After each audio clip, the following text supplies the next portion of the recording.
So Liberty has bought MotoGP. Now what?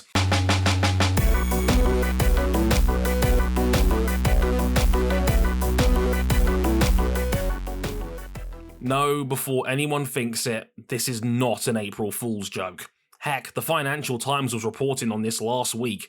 It's been coming, but today, Liberty Media, the owner of F1's commercial rights, confirmed they've bought 86% of Dorna Sports at a €3.5 billion valuation, with Carmelo Esprielta and the family retaining the other 14%. It's quite the improvement on the $500 million the company was bought for when Bridgepoint took them on in 2006. Now, I need to make this point early. This isn't a done deal yet. The statement on MotoGP's website lays it out pretty bare that this deal is subject to international clearance, and I suspect the EU's antitrust laws will be looking at this one closely. We're talking about the two biggest motorsport series on the planet under the same roof. There'll be monopoly-based questions asked, and Europe's Competition Commission is the strongest in the world. This has happened before. When Bernie Ecclestone's CVC snapped up a majority stake in F1 in 2006, it had to sell MotoGP as the EU determined that one entity owning both was, quote, a risk to price increases for the TV rights to these events and a reduction in consumer choice. Funny that. If you want an easy, more mainstream comparison, think of gaming when Microsoft recently bought out Activision Blizzard for more money than God. If the last 2 decades have proven anything, big corporations snapping up assets rarely goes well in the end. Liberty's sports portfolio is now easily worth 8 figures and is now the largest in the world after you add the Atlanta Braves baseball team. Now, do I think one business should own both? Probably not. Monopolies are generally bad for business, and arguably 3 of the biggest motorsport series, World Superbikes included here, are under one roof and will be incredibly hard to compete against. But let's pretend that F1 and MotoGP are now so different in terms of their goals and objectives that the EU's cool with it. What's the vibe check on all this? The conference call announcing the deal this afternoon had me nervous. World Superbikes was barely mentioned at all. A return to Argentina sounds ambitious at most given the country's sensitive financial climate. They openly said 22 races was a target, which, given the sport was being ravaged by injuries at 20 last year, worries me. Lots of talk of the Women's World Championship as a key demo to promote, as well as strategizing, pushing the sport to new broadcasters, content shares, and a big US push. It all seems like F1's marketing model to me, and to be honest, that's probably not a bad thing. If you're MotoGP, you need the help. The one thing that almost everyone can agree on with Liberty buying F1 has been the vastly improved marketing behind it.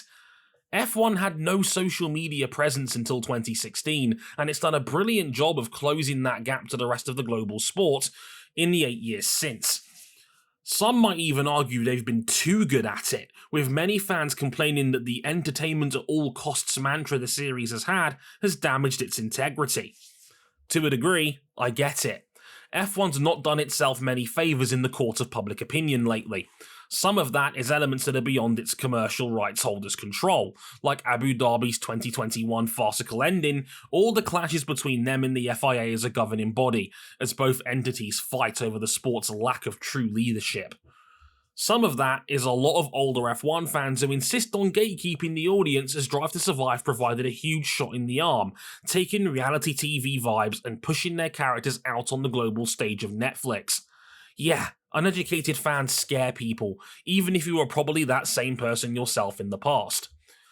There are the bigger changes to the sport's DNA that have split the room. Sprint races, the bloated calendar, the late leaning into countries high on the sports washing index like Qatar and Saudi Arabia, and the rejection of an 11th team in Andretti. But as much as people don't want to admit it, they're not deal breakers for our consumption as fans.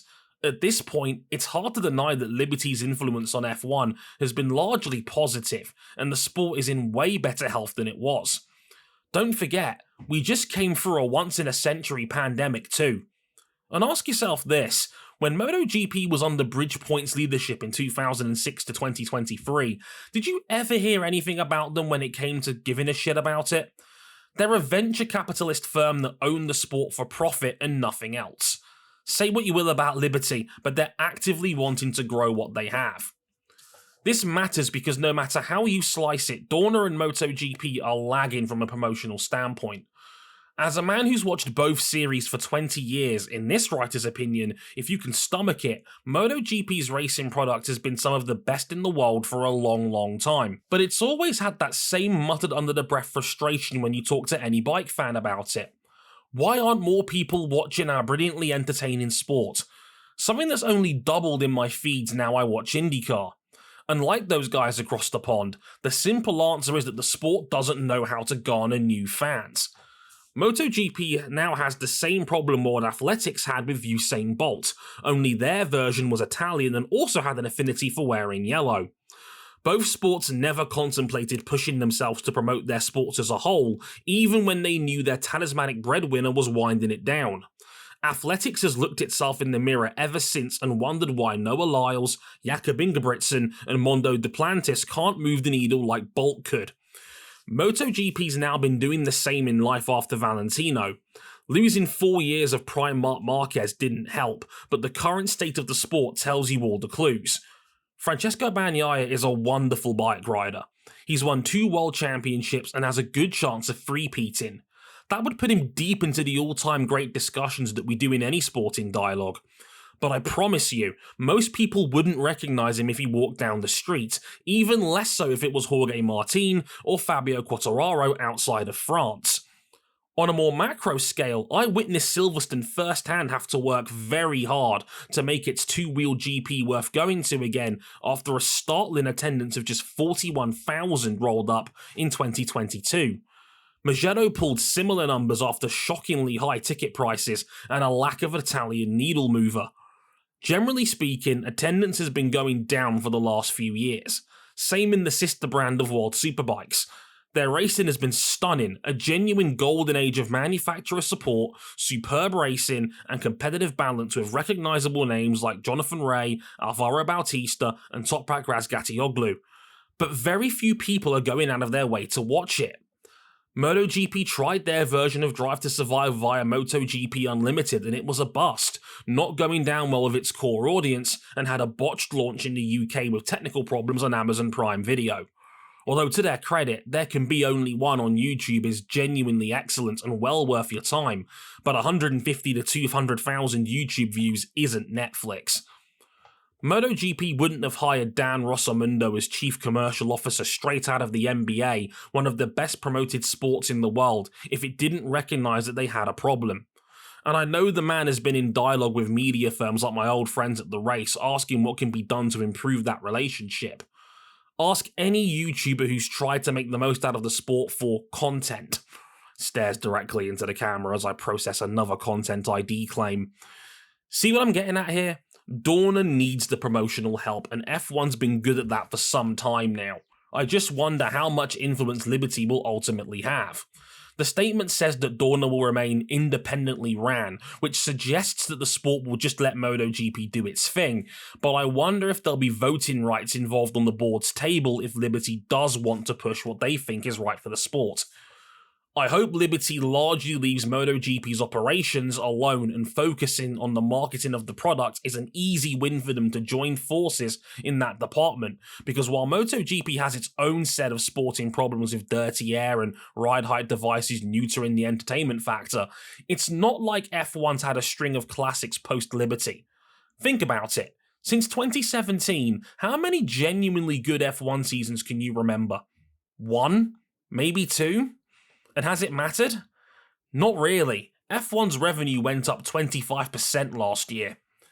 In any case, this is a huge deal for how motorsport will be run and watched. The mega powers, the two former heated rivals, could very well now be joining forces. And the scary thing is, no one truly knows how it will go. And it's not great news for any other series trying to gain market share, because one slice of the pie just got a whole lot bigger. It's going to be fascinating and scary to see how this acquisition ends up in the long run.